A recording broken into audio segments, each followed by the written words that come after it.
دوسرا قصہ کاہن ابرش۔ بوڑھا آدمی عجیب شکل و صورت کا انسان تھا۔ اس کا چہرہ لمبوترا، گال پچکے ہوئے، ہڈیاں ابھری ہوئی، ماتھا تنگ، آنکھیں چھوٹی اندر کو دھسی ہوئی تھی۔ سر کے بال سفید اور لمبے تھے جو عورتوں کی لٹوں کی طرح کھجور کے ریشوں سے باندھے دونوں اور سینے پر پڑے تھے۔ داڑھی ناف تک لمبی تھی، مونچھیں داڑھی سے مل گئی تھی، پلکیں اتنی بڑی ہوئی تھی کہ منہ کو ڈھک کر داڑھی سے جا ملی تھی۔ اس شکل و صورت کو دیکھتے ہوئے بوڑھا کسی بنمانوس سے کم نہیں تھا۔ اس کے بائیں ہاتھ میں انسانی کھوپڑی تھی اور دائیں ہاتھ میں کسی انسان کے ہاتھ کی ہڈی تھی۔ گلے میں ہڈیوں کی مالا تھی۔ پہناوا بھی عجیب تھا۔ ایک لمبا جبہ تھا جس کا نیچے کا حصہ اونٹ کے اون کا تھا اور سر سے کمبل لپیٹے ہوئے تھا۔ اس کی چھوٹی چھوٹی آنکھیں بھیتر کو دھسی ہوئی آنکھیں چنگاریوں کی طرح چمک رہی تھی۔ اس بوڑھے کا نام ابرش تھا۔ بوڑھا کاہن بھی تھا۔ پیچھے کی باتیں بتانے والے کو کاہن کہتے ہیں، اور عراف بھی تمام عرب اسے جانتا تھا۔ اسے لوگ پہنچا ہوا انسان سمجھتے تھے، اس کی باتوں پر یقین رکھتے تھے۔ ابرش نے چمکتی آنکھوں سے چاروں اور دیکھا۔ ہر اور انسان ہی انسان نظر آ رہے تھے۔ سب خاموش کھڑے تھے، اس کی اور نظریں گڑی تھی۔ ابرش نے تیز آواز میں کہا، اے لات و حبل کے پوجنے والوں، شاید تم کو یاد ہوگا کہ آج سے پورے 40 سال پہلے اسی طرح کی روشنی اور اسی طرح کی چمک ایک بار پہلے بھی دیکھی جا چکی ہے۔ جس طرح آج ہم تم سب حیران ہیں، ویسے ہی اس دن بھی ہوئے تھے۔ مجھ سے اس دن پوچھا گیا تھا کہ یہ چمک اور روشنی کیسی ہے۔ اس دن میں چپ ہو گیا تھا، اس لیے کہ میرے علم نے جو بات اس دن بتائی تھی وہ میں بیان نہیں کر سکتا تھا، اور آج میں بنا پوچھے خود ہی بیان کرتا ہوں۔ لوگ بڑے دھیان سے اس کی باتیں سننے اور وچار کرنے لگے۔ ابرش نے کہا، دیکھو میرے ہاتھ میں یہ انسانی کھوپڑی ہے اور یہ ہاتھ کی ہڈی ہے۔ میں نے انہیں اس میدان میں پایا تھا جہاں بنو بک اور بنو لغتب جیسے زبردست قبیلوں کی لڑائی پورے 40 سال تک جاری رہی۔ ممکن ہے کہ دنیا اس لڑائی کو جہالت کا کرشمہ بتائے، لیکن عرب جانتے ہیں اور اچھی طرح جانتے ہیں کہ یہ جہالت کی لڑائی نہ تھی، بلکہ خودداری اور عزت اور ناموس کی حفاظت کے لیے لڑی گئی لڑائی تھی۔ یہ صحیح ہے کہ ہمارے قبیلوں میں ایکا نہیں ہے، وہ بکھرے ہوئے ہیں، ہر گاؤں، قصبے اور شہر کا حاکم الگ ہے، مگر ہمارا ایکا بھی مناسب نہیں ہے۔ جب ہم ایک ہو جائیں گے تو ہمیں ایک دوسرے سے دبنا پڑے گا، اس سے ہماری خودداری کو دھکا لگے گا اور یہ بات ہماری روایتوں کے خلاف ہے۔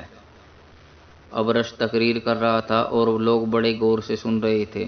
اس نے آگے کہا، اے عرب کے سپوتوں، اس کھوپڑی کی اور دیکھو۔ اس کھوپڑی نے مجھے آگے کی باتیں بتا دی ہیں۔ دنیا کروٹ لینے والی ہے، ایک بڑا انقلاب ہونے والا ہے، ہمارے معبودوں کو رسوا کیا جانے والا ہے۔ غیرت مند عربوں، کیا تم اپنے خداؤں کی ذلت پسند کرو گے؟ ہر اور سے آواز آئی، کبھی نہیں، ہرگز نہیں، زندگی کی آخری سانسوں تک نہیں۔ ابو لہب کے پیر میں چوٹ آ گئی تھی، تکلیف تھی، وہ اچھی طرح کھڑا نہ ہو سکتا تھا۔ حمزہ کے کندھے پر ہاتھ رکھ کے کھڑا تھا۔ اس نے چلا کر کہا، ہم اپنے معبودوں کو ذلیل کرنے والوں کے سر توڑ دیں گے، مر جائیں گے، پر اپنے خداؤں کی ذلت گوارا نہ کریں گے۔ ابرش نے کہا، یہی ہونا چاہیے، جن معبودوں کو ہم اور ہمارے باپ دادا پوجتے رہے ہیں، کیا ہم ایسے ہی بے حس، ایسے ذلیل کمینے ہو جائیں گے کہ ان کی ذلت گوارا کر لیں گے؟ لات و عزا کی قسم، ہرگز نہیں۔ سچے معبودوں کے پجاریوں، سنو، آج سے 40 برس پہلے رات کو ایسی چمک اور روشنی دیکھی گئی تھی جیسی آج دیکھی ہے۔ وہ رات بڑی ڈراؤنی تھی۔ اس رات کو ہمارا معبود حبل منہ کے بل گر پڑا تھا۔ جب ہم سب نے اٹھا کر اسے قائم کیا تو وہ کھڑا نہ رہ سکا اور پھر گر پڑا۔ ہم نے پھر اسے کھڑا کیا لیکن وہ پھر بھی نہ کھڑا ہوا اور تیسری بار بھی گر پڑا۔ یہ سب باتیں آپ سب لوگوں کو اچھی طرح یاد ہوں گی۔ ابو لہب نے کہا، اچھی طرح یاد ہے، تمام حجاز اور سارے عرب پر اس دن ہیبت چھا گئی تھی۔ اس رات کو آسمان پر بہت زیادہ غیر معمولی طور پر ستارے ٹوٹتے ہوئے دیکھے گئے تھے۔ آسمان میں عجیب قسم کی روشنی اور چمک بھی دیکھی گئی تھی۔ اس رات کو صبح سویرے ہمارا سب سے بڑا خدا خود منہ کے بل گر پڑا تھا۔ جب ہم نے اسے اٹھا کر کھڑا کیا تو وہ کانپ کر پھر گر پڑا۔ ایک دو بار نہیں، پورے 3 بار گرا تھا۔ ابرص نے کہا، میرا مقصد اس واقعے کو یاد دلانا تھا۔ سنو، اس رات کو صبح سویرے وہ بس ہستی وجود میں آئی جس سے ہمارے معبود ذلیل و رسوا ہوں گے۔ آج اس کی عمر پورے 40 سال ہو گئی ہے۔ اس کھوپڑی نے مجھے یہ بتایا ہے کہ اب تک وہ انسان گمنام تھا، اب وہ ظاہر ہوگا، بتوں کے خلاف تقریریں کرے گا، بت پرستی سے منع کرے گا، خدا پرستی کی تعلیم دے گا۔ آؤ رو خوب دل کھول کر رو، ہمارے معبود بھی ہم سے روٹھ جائیں گے، دنیا اندیکھے خدا کے سامنے جھک جائے گی۔ کیسا ہوگا وہ زمانہ؟ ابرص کی آنکھیں بھیگ گئی۔ مجمع میں سے اکثر لوگ رونے لگے۔ ابو جہل نے کہا، مقدس ہبل کی قسم، میں ہر اس آدمی کو قتل کر ڈالوں گا جو اندیکھے خدا کو سجدہ کرے گا۔ ابرص نے کہا، کاش تم ایسا کر سکتے، پر یہ کھوپڑی کہتی ہے کہ ایسا نہ کر سکو گے۔ دیکھو گے اپنی آنکھوں سے اپنے معبود کی ذلت۔ حمزہ نے پوچھا، ہے اپائے اس سے بچنے کا؟ ابرص نے کہا، ہے کیوں نہیں؟ پہلے تو آپس کے جھگڑے بند کرو، تمام قبیلے ایک ہو جاؤ اور وعدہ کرو کہ خدا کو ماننے والے کی زوردار مخالفت کرو گے، چاہے وہ کوئی بھی ہو، کسی قبیلے کا ہو، اس کو ستانے میں کوتاہی نہ کرو گے اور کوشش کر کے اسے قتل کر ڈالو گے۔ عرب میں یوں تو بہت سے قبیلے تھے، لیکن ان میں سے کچھ ہی تھے جن کا زیادہ احترام کیا جاتا تھا۔ ان میں بھی بنی ہاشم کی سب سے زیادہ عزت ہوتی تھی، چونکہ خانہ کعبہ کا احترام تمام قبیلے کرتے تھے۔ ہر قبیلے کا معبود بیت الحرام میں تھا، کعبہ مکہ میں تھا، مکہ میں بنی ہاشم کی حکومت تھی، اس لیے بھی یہ قبیلہ اور قبیلوں سے ممتاز مانا جاتا تھا۔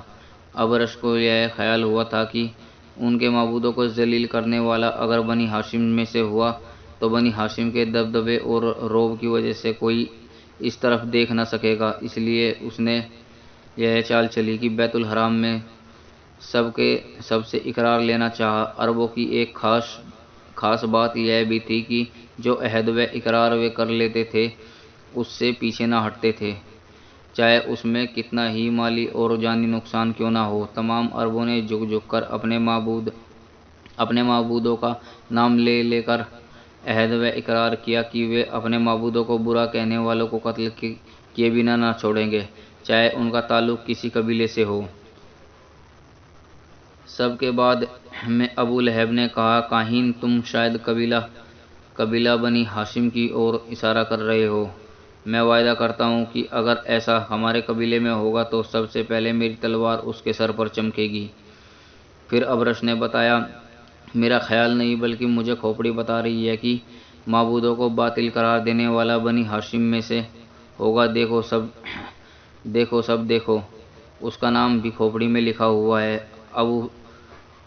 ابرص نے کھوپڑی مجمع کے چاروں طرف گھمائی۔ سب نے دیکھا کھوپڑی پر صاف لکھا ہوا تھا، محمد۔ سب اس نام کو دیکھ کر حیران رہ گئے۔ حضرت محمد مصطفیٰ صلی اللہ علیہ وسلم عبداللہ کے بیٹے، عبد المطلب کے پوتے، ابو لہب، حمزہ، عباس اور ابو طالب کے بھتیجے تھے۔ لوگ جانتے تھے اور اچھی طرح جانتے تھے کہ آپ سے زیادہ سچا اور امانت دار کوئی نہیں۔ بہت کم بولتے، تنہائی پسند کرتے، کبھی کبھی پہاڑوں پر چلے جاتے، کئی دن وہاں رہتے، لیکن ابھی تک ان کی اور سے کوئی ایسی بات نہ ہوئی تھی جس سے یہ گمان کیا جا سکتا ہے کہ وہ بتوں کے خلاف آواز اٹھانے والے ہیں۔ آپ کے والد کا انتقال آپ کی پیدائش سے پہلے ہی ہو چکا تھا۔ جب آپ 6 سال کے ہوئے آپ کی والدہ کا انتقال ہو گیا۔ اس طرح آپ بچپن ہی میں باپ اور ماں کے سائے سے محروم ہو گئے۔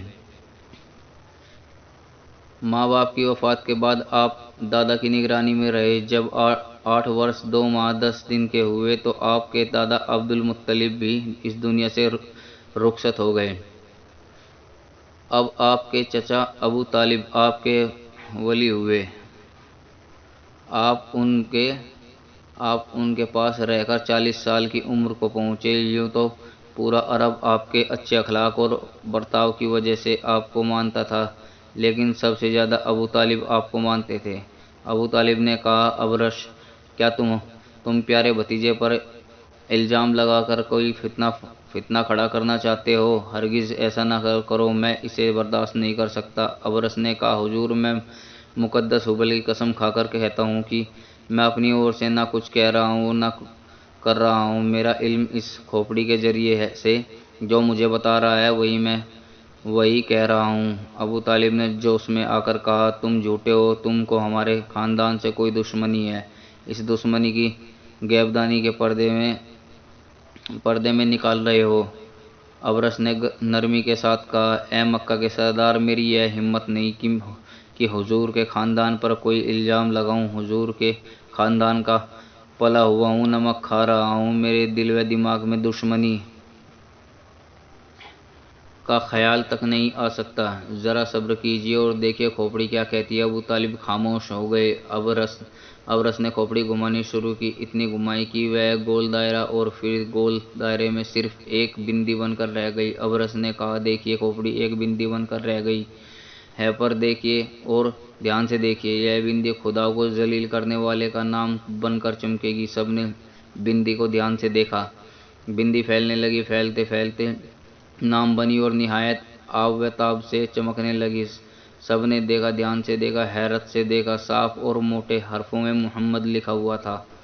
ابرش نے کہا، تم نے دیکھ لیا، اب سنو، اگر تم اپنے معبودوں کو خوش کر لو تو جو فتنہ پیدا ہونے والا ہے وہ دب جائے۔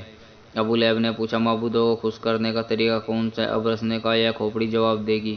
کھوپڑی نے ابھی تک گھوم رہی تھی، اب نام غائب ہو گیا تھا اور صرف بندی ہی باقی رہ گئی تھی۔ لوگ اس بندی کو بڑے دھیان سے دیکھ رہے تھے۔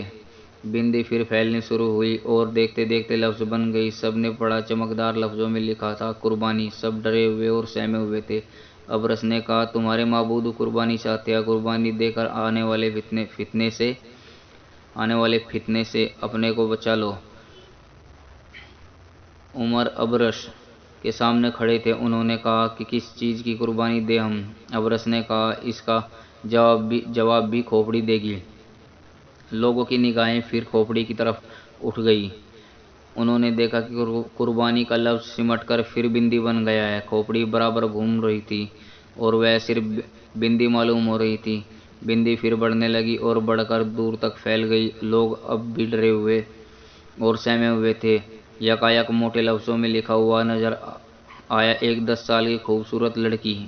سب یہ دیکھ کر تعجب میں پڑ گئے۔ ابرس نے کہا، آپ نے دیکھ لیا، اب کھوپڑی اپنا گھومنا بند کرتی ہے۔ ابرس کے اتنا کہتے ہی لفظ سمٹ کر غائب ہو گئے اور کھوپڑی ابرس کے ہاتھ پر آ پڑی۔